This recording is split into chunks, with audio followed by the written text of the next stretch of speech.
자, 이런 가운데 야당에서는 2021년 국민의힘 대의원이 포함된 당원 전화번호 57만 건이 명 씨에게 유출이 됐다라는 주장까지 나왔거든요. 노종면 더불어민주당 의원이 페이스북에 이 글을 올리면서 많이 퍼졌습니다. 정광재 위원님. 예. 당 차원에서 저것도 진상조사하나요? 그런데 사실 노종면 의원이 제기한 저 의혹은 글쎄 정치 조금만 해본 사람은 저 의미 없는 번호라는 것을 아실 것 같은데 왜냐하면 이 번호는요 모든 개인 정보가 배제된 안심번호라는 겁니다. 안심번호요? 저도 뭐 후보 경선을 앞두고 이 번호를 받고 해당 기간 동안에는 이 번호를 전화를 해서 얼마든지 공식적인 선거법이 허용하고 있는 사안 안에서는 다양한 선거 운동을 할 수 있도록 기회를 줍니다. 그다음에 그런 선거 운동이 지난 다음에 경선을 하는 거거든요. 지금 뭐 당에서 파악하고 있는 거나 이제 누굽니까?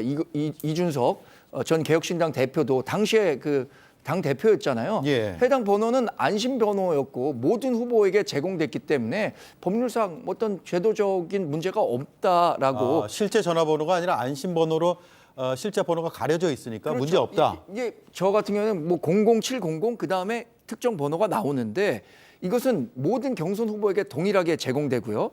그때 당시에만 그 번호로 눌렀을 때 해당인에게 연결되지 그 경선 기간이 지난 다음에는 그 번호로 전화를 해도 특정인에게 연결되는 게 아닙니다. 그러니까 네. 이런 방식으로 호도하는 것은 옳지 않다고 생각하고요.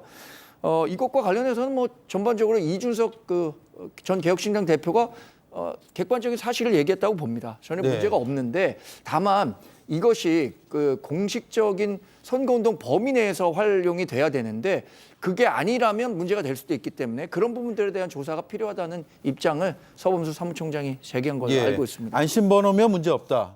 맞나요? 문제 없다는 것은 개인의 신상이 다 뭐 노출된 건 아니기 때문에 그건 문제 없다라는 걸로 해석은 할 수 있겠어요. 그러나 심각한 문제죠. 왜냐하면은 정치 브로커라면서요. 이렇게 문제 많은 인물에게 57만여 명의 거의 당원 명부가 그대로 넘어갔다는 거. 아무리 안심번호지만 예. 얼마든지 불법 여론조사를 돌릴 수 있는 가능성을 열어준 거 아닙니까? 그러니까 어느 캠프에서 모든 후보 캠프에 공이 주는 건 맞아요. 그리고 그걸 가지고 선거운동도 하죠. 그런데 만약에 그 시기를 보니까 2021년 10월 9일부터 11월 4일까지 여론조사를 했어요.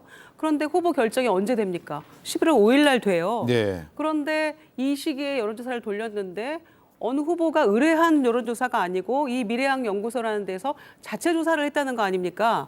그러면은 자체 조사한 걸 가지고 어느 특정 후보가 이득을 받고 이 보고를 받고 했다라고 하면 그거는 정치자금법 위반이에요. 네. 완벽한 법 위반이거든요. 그리고 또 의뢰를 했다면 신고를 하게 되어 있는 의무가 있잖아요.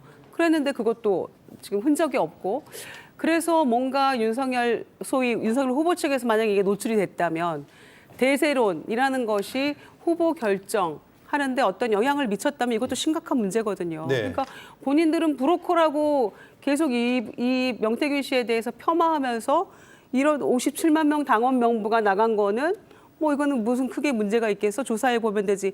이런 식이어서는 안 된다는 거죠. 그래서 좀 명확하게 밝힐 필요가 있는 것 같습니다. 네, 알겠습니다.